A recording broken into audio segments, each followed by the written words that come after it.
Hey, what's going on, everybody? My name is Joe Lopez, and I'm heavily involved in the mobile IV therapy space. For those of you that don't know what mobile IV therapy is, it's basically you send a nurse to the comfort of your home, office, or hotel. We've sent them to parking lots. We've sent them to marketing parking lots. We've sent them to airports. Basically, where you can sit down and be safe.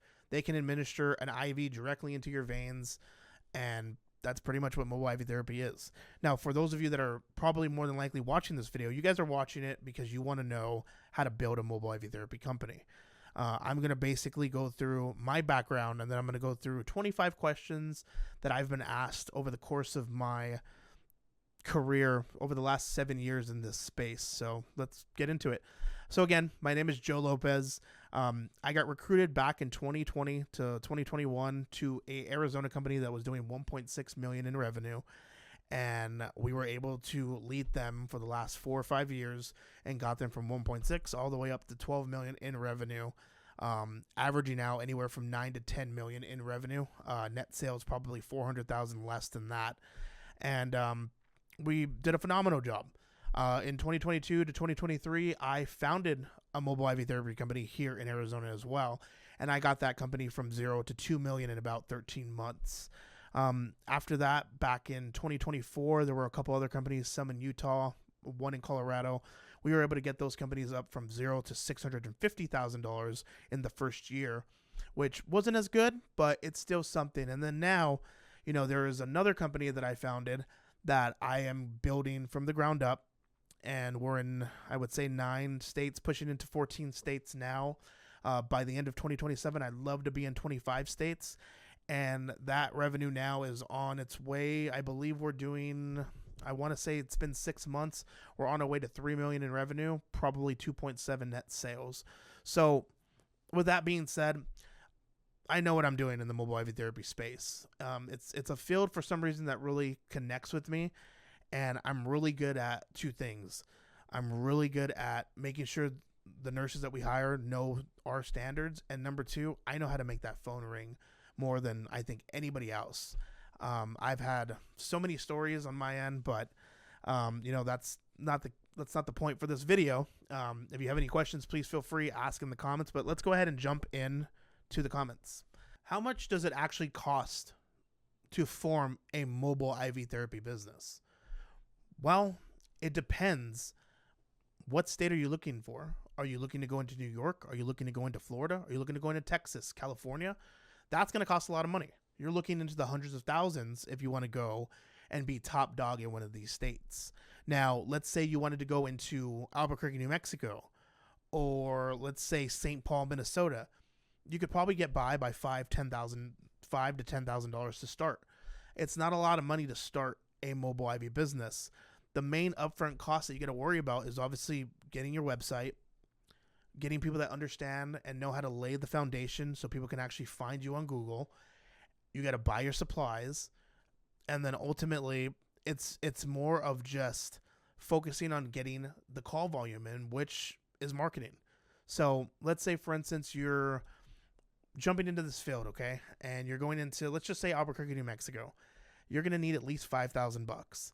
$5,000 would take care of the $3,000 bill for the marketing company, because the marketing company should charge you based on city or based on location.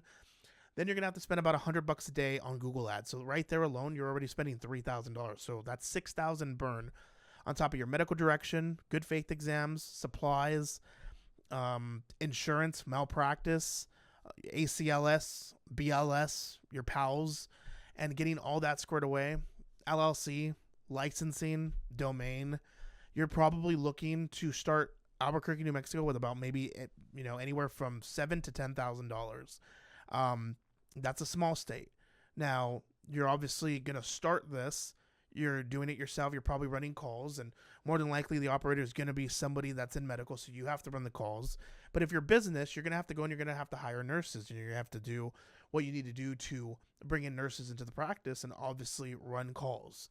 So that's kind of the cost of what I see. There's obviously more to it, but again, I'll get more into that as we go down later on into the more episodes that we have. Do you need to be a nurse or a doctor to start a mobile IV therapy clinic or a mobile IV therapy business? No. You don't. There's a lot of regulation when it comes to this. There are nurse practitioners that can start within certain states. I like to stick to ER physicians. They're clear across the board. I really stay away from everybody else.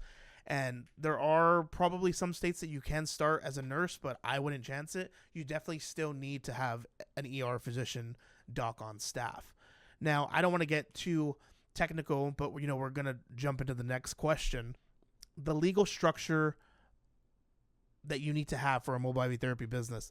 So I'm not going to go through everything on this video, but I would probably look at MSOs, MSA agreements for California and Texas. I know for California doesn't recognize a PLLC, so you would need to do a professional corporation, so a PC. I know Georgia doesn't allow a PLLC, so you would need a PC. On other certain states, they're going to want a PLLC, and you're going to want to follow CPOM laws. And, I'm saying all this structure on this video so you can research it, because that is a whole video in itself, and I will go over that at a certain time. It's just the model's very different depending on what it is. So, like, for instance, one of my businesses, we follow CPOM, we're a PLLC, and what happens is my doctor owns the mobile IV therapy company, and all the money gets funneled into the doctor's account, and then it gets funneled into our management account, and then that's how we're able to pay bills. So, like, that's the structure that you should probably be looking at. That's pretty much all I have for now. Let me know if you have any questions on that, and I'll feel free, I'll try and answer as best I possibly could. What's a good faith exam, and how can this shut you down? In the United States of America, you got to have a good faith exam. A good faith exam is basically a simple examination that lets you know that the patient you have that wants an IV is safe, is cleared. They're going to check them out. They're going to do whatever. In my personal opinion, and it's just my opinion, I think good faith exams are a bunch of bullshit. And it's just another damn thing that you have to do to get somebody in and, to get an IV, and it's more money off the bottom line, and it's another person you have to pay. And, like, I get it. I get why we got to do it. It's just so unfortunate, because back in the day when I first started in mobile IV therapy, we were off of standing orders, and that was the best thing ever. But, like, I understand. I'm not trying to get everybody to get super pissed at me, but I think GFEs are just a complete waste of time, and, it's nonsense. And, like, I know why we got to do it, but it just sucks because the mom and pop shop, there's a lot of them that are going under because they can't afford GFEs. And then the people that are out there anyway are doing, illegal IV calls anyway. They don't have nurse practitioners on staff for GFEs. So it's kind of pick your poison. It's kind of what it is. Here's the number one question I get asked all the time. W-2 or 1099? Which is the best for your nurses? Well, I've always done, off of all the companies that I've built and helped build, and all the top companies in the US right now, I would say they're off 1099. It's the best way to do it.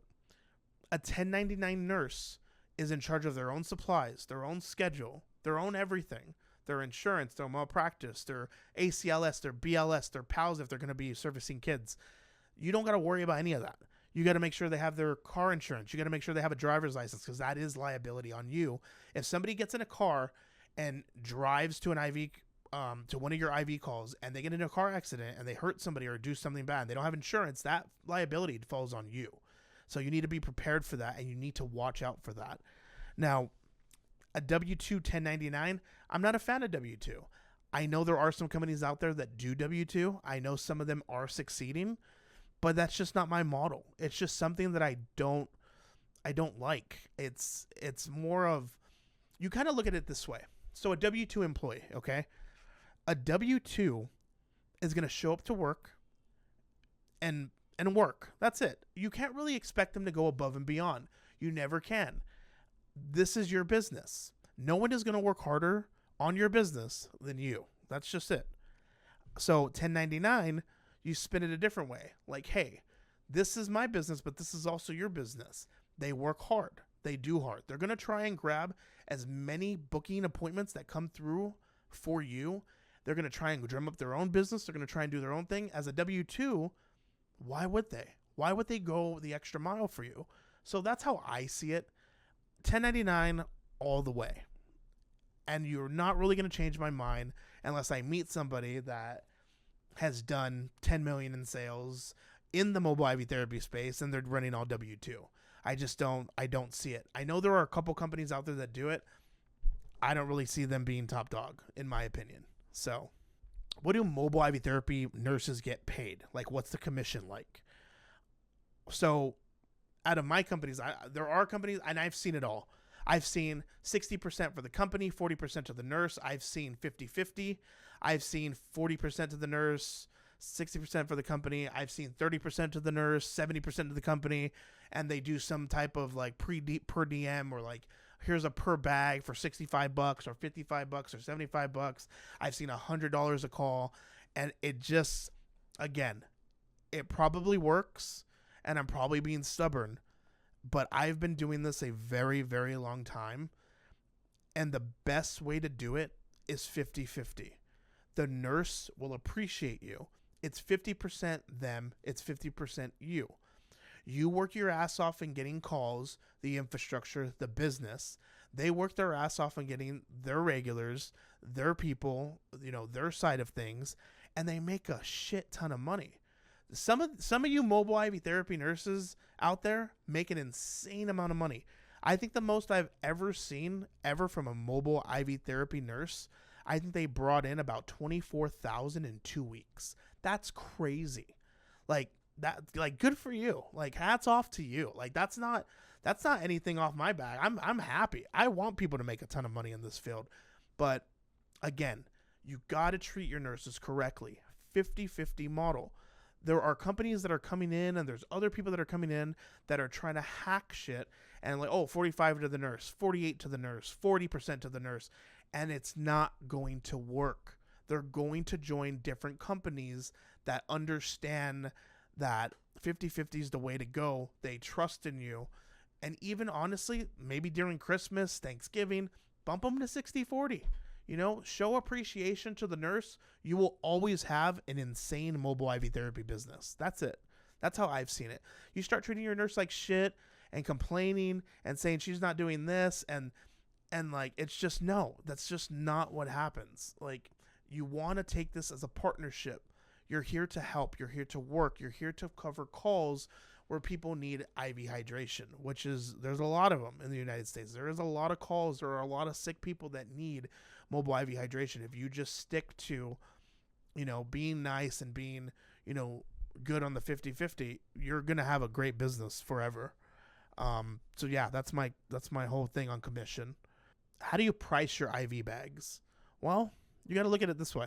So, and I've went back and forth, so I'm going to give you both answers. So, number one, I see, like, let's just do saline. A lot of people I see anywhere from 100 up to 200, like, just off of that. And I play both sides. I've always been about the consumer. So, a saline bag, let's be real. A saline bag costs the mobile IV nurse $3, $4 a bag. So you're already making profit. It's already doing pretty well. But see, here's the thing. What I never understood, and now I'm starting to understand. When somebody calls an IV company and they're like, it's only $100 and you get a nurse out, you're not paying for the bag. You're paying for the nurse. You're paying for the expertise of the nurse to come out, the concierge service of the nurse to come out, and you're only paying $100. That's a steal. Like, that's an unbelievable steal. And I feel a lot of people overlook that. A nurse coming to your house that has went to school and studied and have been a nurse for years and has went through practices and tests and just the expertise of having a nurse come out, check your vitals, make sure you're clear, make sure you're good to go right there in person for $100 is ridiculous. So the pricing of the bag has to be off of concierge service from what I'm understanding. So I feel pretty good if you would price everything at $199 plus. So like $199, not only do you get a nurse to come to your house, but you also get a nurse practitioner to sign off on basically if you're healthy enough to get this bag, They're going to check your vitals. They're going to check your blood pressure. They're going to make sure everything's fine. And if there's something off, they can recommend the ER. They can tell you like, hey, something's off. You should go here. Like, it's just for $199. That's incredible. You go to the ER. I went to the ER, I think last year for something minor. I you know what? I broke my pinky toe. I actually broke my pinky toe, and I got a little nervous about it. And so I went in, and they were like, oh, okay, well, we can admit you. And I went through everything, and I literally thought, like, I literally remember looking at the bill. Thank goodness for insurance. But my bill was $4,500. Like, what is that? I was there for a couple hours. Like, it was nuts. But in reality, you can call a mobile IV therapy company for $199 and get a nurse to come out to you to give you fluids, but also get a nurse practitioner to sign off and make sure you're fine. That's incredible. So price a little bit higher, but don't price to the point where it's like, wow, I'm trying to ransack my person. But like for $199 to get someone out there, that's perfect price points in my opinion. What's your real profit per appointment?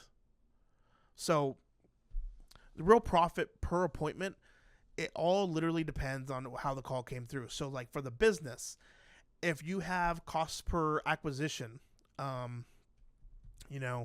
in the 40s to 60s, which if you're doing very, very good, you get 40s to 60s, you get that lead, you do, our average right now, I would say average wise is about 300 a bag. So 300 a bag, you split it with a nurse, 150, you have 150. It costs you $60 to get that call. 150, you're at $90 now.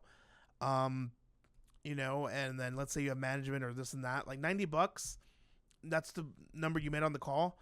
The thing is, you want to break even on Google ads. Okay. So like, for instance, if you get a call through Google ads, more than likely that lifetime value is going to be anywhere from $1,200 to $1,500. So you're going to recur that person again, or you almost have to believe that you're going to recur that person again, because then it doesn't make sense. The number one rule that I have with Google ads that everybody needs to hopefully absorb is you want to break even on Google ads. You don't want to make profit on Google ads. It's never going to work. You're going to be disappointed every single time. But the longer Google ads are running, the longer you're going to get more recurring business and keep going and keep going. It's almost like a billboard. I know a lot of people shit on billboards. Don't get me wrong. But a billboard, if you have 3 of them up for, say, a year straight, people are going to start remembering you. It's just what it is. It's brand recognition. It's branding. So you want to keep Google ads running as much as possible and keep funneling, keep getting more people in, more people. And at the end of the day, if you break even, you're winning. Don't think going into Google ads, oh, I'm going to have a business, I'm going to make all the money. At the end of the day, it's going to be up to you as well to make sure you're doing everything humanly possible. Posting on Facebook groups, posting on social media, posting on pretty much every platform that you have to generate more calls so you have real profit after your appointment. How many appointments do I need to break even on the day? Well, that kind of just depends. If you do 1 call a day, and let's say you did a $200 Myers cocktail per day, that's $6,000. Okay, that's $6,000 that you brought in. You made $3,000 minus your supplies. That probably cost $900. You're at $2,100 now. Let's say gas. Let's say everything from a 45-mile radius. You probably put in gas. You probably pulled in about $1,800 from everything that you've seen. And that's just 1 call a day. Imagine if you did 2 calls a day. Now 2 calls a day turn into, 6,000. That's now you sent 3,000 to the company. Now you have 3,000. My math is totally fucked on that. I know it. I totally messed up on that. No. Okay. Let's take it. Let's take it from the top. An IV bag at $200. That's $6,000 a month. 2 IV bags a day is $12,000 a month. Like $12,000. You go ahead. You pay everything out. You have $6,000 now. You pay your supplies. You pay all that. That's how these mobile IV therapy companies and nurses make a bunch of money. You just have to be in it. Can you imagine if you're doing 5-6 calls a day? Goodbye hospital. You're never gonna go to the hospital again. The only reason why I feel that people stay at the hospital still now with mobile IV therapy is for insurance purposes. And I get it, but that's kind of what I see on that end. Where can I buy mobile IV therapy supplies, bags, whatever? There's a few out there, and I'm just gonna go ahead and say them. We're not sponsored by them. We're not, nothing's going on there. It's freebies for you guys to look into it. As far as vitamins go, Olympia, Empower. I know a lot of people use Stryker Pharmacy for like peptides and weight loss and all that good stuff. As far as like actual supplies and bags, Revive Med is pretty good. You have Apotheca here in Arizona. You have Hemasource. Henry Schein is a very good one as well. And those are pretty much the four that I would use. I don't really, there's probably so many others. But like the thing is, the smaller mom and pops, they charge a ton. So if, if you're looking at building a mobile IV therapy company, why don't you just reach out to me? And, who knows, maybe I can make some introductions or anything like that. But yeah, other than that, that's pretty much what I would do for that. What insurance you need before you take on a single client? I would do general liability insurance. Again, this is a huge disclaimer. I am not part of your business, but we have general liability insurance. Definitely as a nurse, I would get malpractice. Make sure you have your ACLS, BLS at least before you touch a patient. That's why I said if you guys are kind of on the fence of doing a mobile IV therapy company for right now, I would definitely look at joining a mobile IV therapy company before you do anything else. Mobile IV therapy or a drip bar? Which one's more profitable? So it goes back and forth for me. A drip bar, maybe 6 years ago, I'd be like, yeah, drip bar. Who's coming to the house and giving you an IV? That's so weird. Isn't that for the hospital? Now it's 2026, going on in 2027. And the thing is, everybody wants it to come to their house. That's just how it is. I mean, people want to deal with things at home. They don't necessarily want to get in the car and drive 20 minutes to a drip bar and sit there for 45 minutes and and just be somewhere else. People at home, people are working from home. There's a ton of people working from home now. I just think overall it's kind of switched. I think you're sick, you're tired, you're just something's wrong. You don't want to get in the car and drive for 20 minutes down to your local drip bar. Now, the reason why the drip bars are actually making money now is because they're introducing peptides and they're introducing a bunch of other services that you can do, which I'm a fan of. I'm a huge fan of. But as far as mobile IV therapy goes, you're going to want to stick inside the house. That's just, and I think the margins are better there. And I overall think anybody can jump into it if you have the willpower to jump into it. The hardest thing of a mobile IV therapy company, I would say, would be probably hiring. That's other than that, I don't really see a lot of overhead in the mobile IV therapy world. So why do the majority of mobile IV therapy companies run cash pay instead of insurance? Well, insurance companies are a pain in the ass. They're going to want all sorts of paperwork, and then at the end of the day, they're not even going to give you the amount that they ask for. So in the mobile IV therapy world, you want to stick with just cash pay. No insurance. Offer HSA, FSA. There's even some parts, I believe, on Square you can use Care Credit. But ultimately, you want to stay away from insurance companies. Like, you're a cash pay company, that's it. You don't want to deal with all that. How do mobile IV therapy companies survive the slow season? And we're in slow season right now. For some reason, mobile IV therapy likes to slow down between May, June, July, sometimes even August. And I hear about it all the time.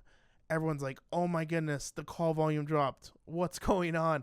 Is it over? Are we done? Honestly, no amount of marketing is going to fix that. There isn't a magic button where I can click and, all the calls in the world are going to funnel to you. It's just not going to happen. I know it's hard for some people to hear that, but it's the truth. And, it's just, you got to take it with a grain of salt, and you got to go and put your head down and work. And when I say work, this is what I'm talking about. The thing is, there's 1% of people that are actually going to listen to this and do it. But if you're a mobile IV therapy company and you're in slow season or you're just starting, your best friend is this thing. This little device that you have in your hand that you take everywhere with you. I guarantee you, every single person that's watching this video has at least 100 people on their phone. At least. And what you're going to do is you're going to text every single person on your phone and say, hey, this is Joe. I have a mobile IV therapy company. we deal with hydration. That helps with hangovers, sickness. Do a little text that explains what you're doing and say like, hey, you might not need my services, but if you can, I would really appreciate it. Can you refer me out? Do you have any people that might need anything? Please, I really would appreciate it. You would be shocked. I swear on everything. If this is the one thing that you do, the first week that you do this, you will have appointments. Period. That is it. The next thing, every Facebook group known to man in your area, you have to post and let them know, hey, my name is Joe. I own a mobile IV therapy company. Go ahead and, offer your services. Now, here's the secret to it all when it comes to texting on the phone and on Facebook, because you're probably thinking in your head like, Joe, you idiot, I have done this already. Nobody responded back to me. You want to know why nobody responded back to you? Is because it's all about you. I need calls. I need money. I need to do this. I need this. And it's not going to work. You need to have some humanity, human-like, and you need to really understand that people will come to you when you're being genuine. They're not going to come to you if you're like, well, I need calls. I'm just trying to jump on business. Calls. Oh, it's me. Go give free bags. Give free IVs. Give out 20 free IVs for 20 Google reviews. You know how fast you would grow your business? And people don't get it. People don't understand that at the end of the day, people don't want to buy shit off of you that there's 100 other mobile IV clinics around. Be the nice person that delivers a few things here and there, and you will see the calls come. The good karma will come to you. You just can't instantly be like, well, I need to generate business for myself. No, you're thinking it completely wrong. How can you help somebody? What if you randomly were at school and this kid is super sick and you could tell it's coming out? Why don't you walk to the mom or the dad and be like, hey, here's my card. I have an IV company. If your daughter needs something, don't worry about it. I got you. I guarantee you that person's going to tell whoever, you're going to get calls from that. Then that mom's going to talk to everybody at school, and all of a sudden, it's a wave. I'm telling you. That's the number one thing you should be doing during sick season. You should be giving more away during sick season. And again, at the end of the day, your cost per bag, for a Myers cocktail, your cost is what? $16, $17? Again, I'm just business side. I don't really know. But it will definitely help more than doing anything else that you're doing, or just sitting here and saying, well, it has to be the marketing company, it has to be the advertising, it has to be, maybe the phones are dumb, maybe it has to be everybody else but me. That's what gets me going. Like it's mind-boggling to me. So at the end of the day, marketing's going to only do so much. You got to be in the game to really do something, or someone else is going to come in and they're going to take your market share, and then that's it, it's over. So, how to turn clients into memberships. Don't do memberships in mobile IV therapy. That's probably the only real advice that I'm going to do for you. It's too much of a headache. It's not going to work. Stop doing memberships. It just doesn't do it.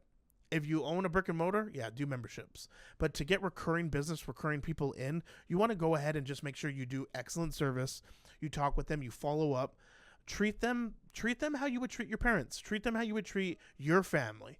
If you do good with your family, they're going to call you back all the time. That's just kind of what it is. And then the next thing would be, is corporate and event IVs worth it? Sometimes, but don't be focused on just events. You don't make money off events. It never happens. You got to pay a fee to get in there. You sit down, and, when you think about it, when I go to an event, let's say, like, for instance, like Cactus League here in Arizona, I'm going to see a baseball game. I'm not going to sit down in your chair and get an IV. Like, come on. Like, let's be real. So, like, you want to promote at those games, but you don't want to necessarily do IVs at those games or IVs at events. Like, I've seen IVs at high school games. I've seen them at college games. The only time I see IVs work, I shit you not, is during tailgate season for ASU or NAU or, like, football games, basketball, tailgating. I can see that. Arizona Cardinals, I can see that. I can see you tailgating, getting an IV before the game because you're gonna drink too much or whatever. That's fine. But let's just say I go to my kid's volleyball game or whatever. I'm there to see my kid. I'm not gonna get an IV in the fucking auditorium. It's just not gonna work. So, with that being said, that's I'm going to go ahead and wrap it up here. But yeah, I really appreciate you guys, coming here, listening to my questions, listening to my stories, and sometimes my rants. But yeah, if you guys have any questions at all, feel free, drop them in the comment section. I am an open book. If you guys have any questions at all, feel free. And I look forward to seeing you guys for episode 3. Take care.